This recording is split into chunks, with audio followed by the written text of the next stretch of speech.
Heath, let me move on to another subject, and this one involves you because I know you've been very active, and I'm going to talk about mandatory arbitration. What are the prospects this year for ending or reforming mandatory arbitration, do you think? I'm told they're not good. I refuse to believe them.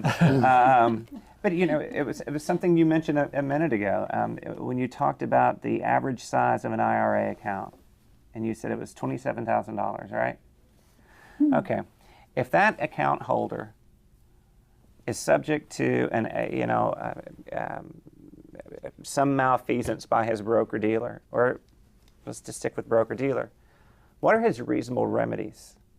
If he's got a mandatory arbitration provision with the Charles Schwab class action waiver, that means he's going to arbitration, right? That's the only alternative he has. Find a securities lawyer that's going to take a $27,000 securities fraud case. It's not going to happen. And I think that it's not just that mandatory, yes, we have concerns about mandatory arbitration and the fairness of the proceedings, the fact that FINRA has the panels, it's a FINRA arbitration. Don't even get me started with FINRA expungement. We have all of those concerns, but we're also concerned that the way it's set up now, it really presents an absolute prohibition and an impossibility for small investors to seek redress for securities fraud. And I think this is going to be especially true when you consider what's happening in the Jobs Act.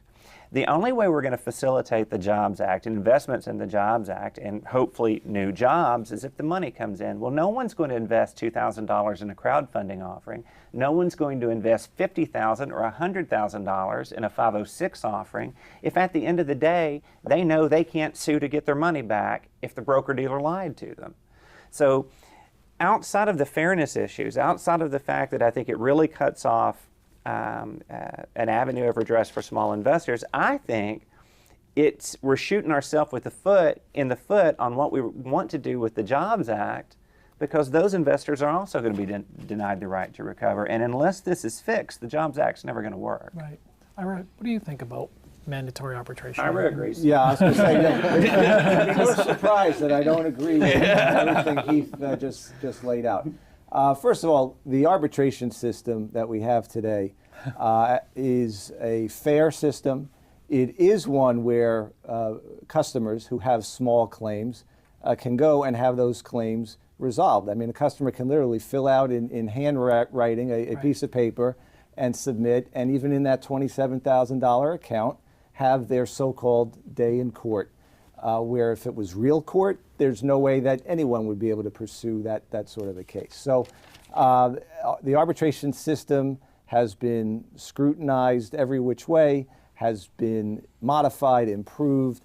There are a variety of academic literature out there, so it's not a SIFMA position, but look at the literature, and it is a fair system.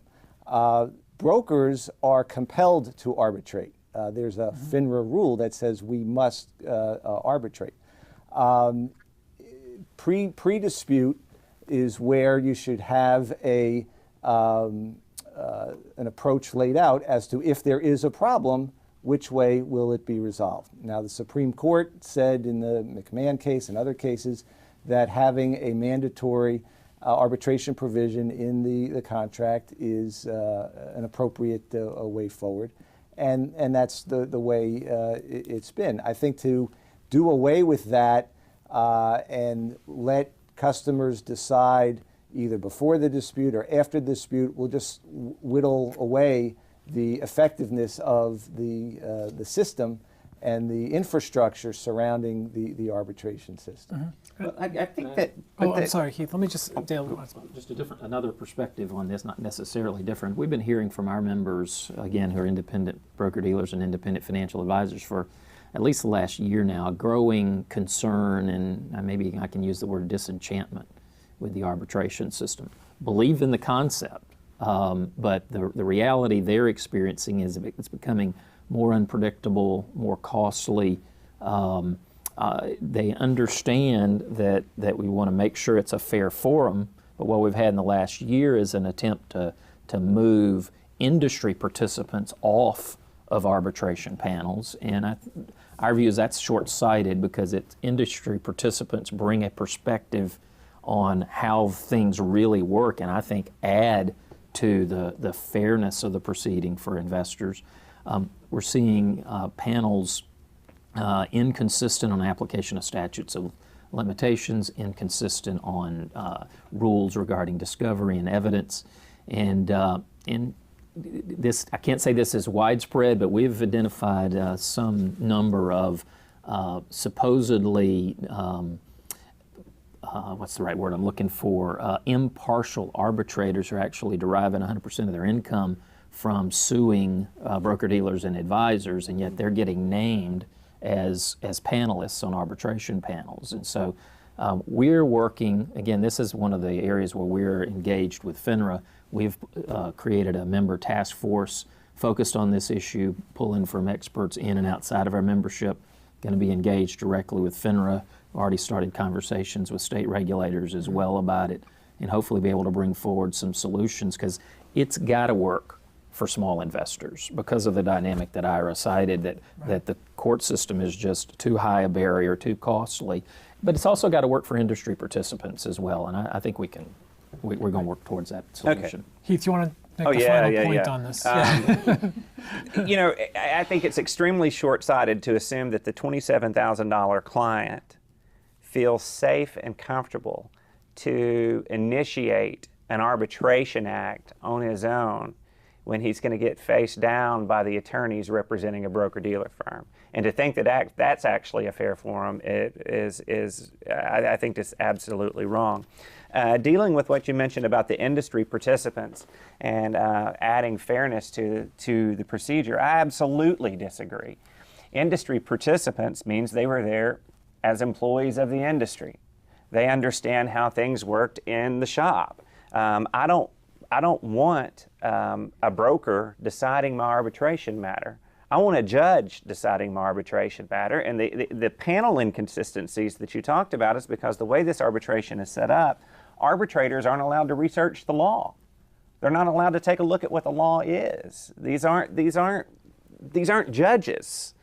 The only thing they're allowed to consider is the message that's given them, and then decide based on that. Well, these are legal issues, no matter how you look at them. And I think the entire procedure is set up in industry's favor, and it needs to be reformed. Now look, I'm not saying that if I have a claim that's $500,000, $600,000, I'm sophisticated. I probably understood the nature of that arbitration claim when I signed the document, and I play the hand I'm dealt because I actually called for that hand. But when you're talking about a client that's got $20,000, $25,000, $50,000, I mean, the net effect of this arbitration provision is to ensure that they have no fair route to recovery.